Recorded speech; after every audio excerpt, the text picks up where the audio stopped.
मध्य प्रदेश के हरदा में रहने वाले किसान मनोज बिश्नोई 12 दिसंबर 2025 को सरकारी मंडी में 49 क्विंटल मक्का बेचते हैं।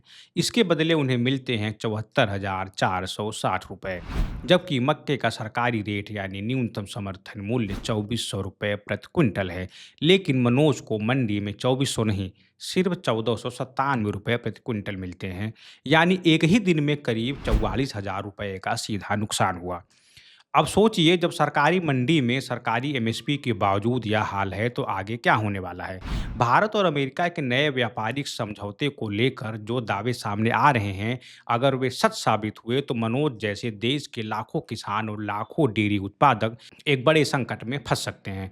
नमस्कार, आप न्यूज़ पोटली देख रहे हैं। आगे बढ़ने से पहले अगर आपने हमारे चैनल को सब्सक्राइब नहीं किया है तो कर लीजिए, और अगर आप यह वीडियो फेसबुक पर देख रहे हैं तो वीडियो को लाइक करना न भूलें। 2 फरवरी को भारत और अमेरिका ने एक नए व्यापार समझौते यानी ट्रेड डील की घोषणा की। तब से लगातार यह सवाल उठ रहा है कि इस डील का देश के किसानों पर क्या असर पड़ेगा। मंगलवार 3 फरवरी की शाम वाणिज्य और उद्योग मंत्री पीयूष गोयल ने कहा कि अमेरिका के साथ ट्रेड डील पर अंतिम दौर की बातचीत चल रही है और ब्यौरे तय किए जा रहे हैं। उन्होंने अपनी प्रेस कॉन्फ्रेंस में यह भी कहा कि इंडिया यूएस डील के तहत कृषि और डेयरी जैसे संवेदनशील सेक्टर को संरक्षण दिया गया है। लेकिन दूसरी तरफ अमेरिकी राष्ट्रपति डोनाल्ड ट्रंप, उनके कृषि सचिव ब्रूक रोलिंस, व्हाइट हाउस की प्रेस सचिव कैरोलिन लेविंट और अमेरिकी ट्रेड रिप्रेजेंटेटिव जेमिसन ग्रीर के बयान कुछ और ही कहानी कहते हैं।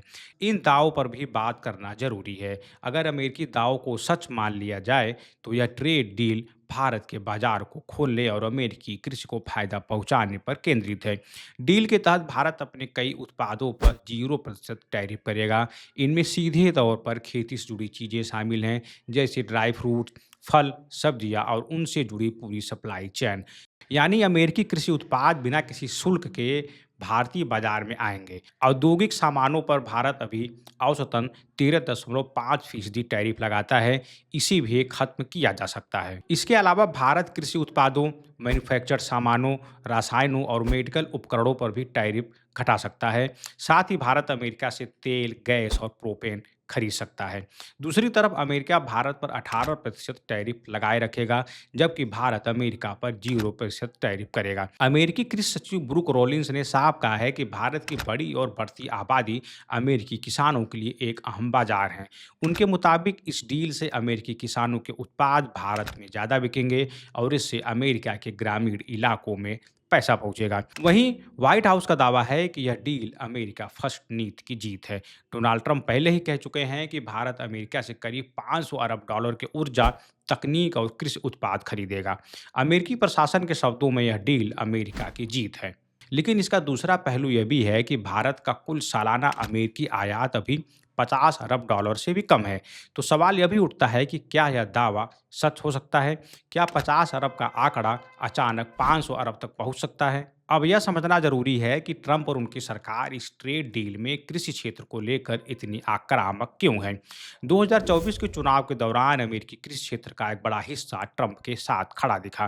किसानों ने ट्रंप को वोट दिया क्योंकि ट्रंप ने उनसे वादा किया था कि सत्ता में आने पर वे अपने देश के किसानों का मुनाफा बढ़ाएंगे, और यह तभी संभव हो पाएगा जब बड़े देशों के साथ ट्रेड डील होगी। रिपोर्ट बताती है कि अमेरिका के कृषि प्रधान राज्यों में 77% से ज़्यादा वोट ट्रंप को मिले। खेती पर निर्भर जिलों में किसानों ने 3 के मुकाबले 1 के अनुपात से ट्रंप का समर्थन किया। लेकिन ट्रंप के सामने एक मजबूरी भी है। उनकी टैरिफ नीतियों की वजह से 2018 और 2019 में अमेरिका के कृषि निर्यात को करीब 27 अरब डॉलर का नुकसान हुआ था। इसमें चीन के बाजार में आई भारी गिरावट का बड़ा हिस्सा शामिल था। हालांकि बाद में ट्रंप ने 32 अरब डॉलर की सीधी मदद किसानों को दी। इसी वजह से वे किसानों का भरोसा जीतने में कामयाब रहे। अब ट्रंप उसी वादे को पूरा करने की कोशिश कर रहे हैं। लेकिन समस्या तब खड़ी हुई जब चीन ने अमेरिका से कृषि खरीद कम कर दी। चीन अब मक्का और सोयाबीन के लिए अमेरिका पर निर्भर नहीं है। अमेरिका की नेशनल कॉर्न ग्रोवर्स एसोसिएशन की रिपोर्ट कहती है कि दुनिया में इतनी मांग नहीं है कि चीन के नुकसान की भरपाई हो सके। ऐसे में ट्रंप को चीन जैसा बड़ा आबादी वाला और उपभोग करने वाला देश चाहिए, और भारत के अलावा ऐसा कोई दूसरा देश नहीं है। लेकिन अगर अमेरिकी कृषि उत्पाद भारत आते हैं तो हमारे किसानों का क्या होगा? यह उस देश की बात है जहां कृषि आज भी सबसे बड़ा रोजगार का क्षेत्र है, जहां 45 से 46% लोग कृषि और उससे जुड़े कामों से जुड़े हैं, यानी लगभग हर दूसरा कामकाजी व्यक्ति अपनी रोजी रोटी कृषि सेक्टर से ही कमा रहा है। जहां किसान आज भी मंडी भाव और न्यूनतम समर्थन मूल्य पर निर्भर हैं। अब यह भी समझना होगा कि अमेरिका भारत में आखिर बेचना क्या चाहता है। अमेरिका भारत में सोयाबीन, मक्का, खाद्य तेल, दूध और दुग्ध उत्पाद और जेनेटिकली मॉडिफाइड फसलें बेचना चाहता है। अमेरिका में ये फसलें सस्ती हैं क्योंकि वहाँ के किसानों को भारी सब्सिडी मिलती है और उत्पादन लागत कम है।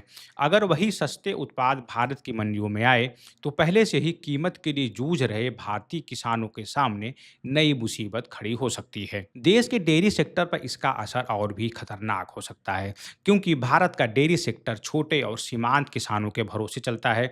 ज़्यादातर किसानों के पास सिर्फ एक या दो गाय या भैंसें होती हैं, जबकि अमेरिका, न्यूजीलैंड और ऑस्ट्रेलिया में बड़े कॉरपोरेट डेयरी फार्म हैं। इन देशों में सरकारें अपने किसानों को भारी सब्सिडी देती हैं। डेयरी सेक्टर के हालात इसलिए भी ज़्यादा चिंताजनक हो सकते हैं क्योंकि यह देश की अर्थव्यवस्था में लगभग 5% का योगदान देता है और 8 करोड़ से ज़्यादा लोगों को सीधे रोजगार देता है। स्टेट बैंक ऑफ इंडिया की एक रिपोर्ट ने चेतावनी दी है कि अगर भारत के डेयरी क्षेत्र को अमेरिकी आयात के लिए खोल दिया गया तो भारतीय डेयरी किसानों को हर साल लगभग 1 लाख करोड़ रुपए का नुकसान हो सकता है। कृषि जानकारों का कहना है कि अगर खेती को पूरी तरह से अंतर्राष्ट्रीय व्यापार के हवाले कर दिया गया तो भारतीय किसान दाम तय करने की स्थिति में नहीं रहेगा।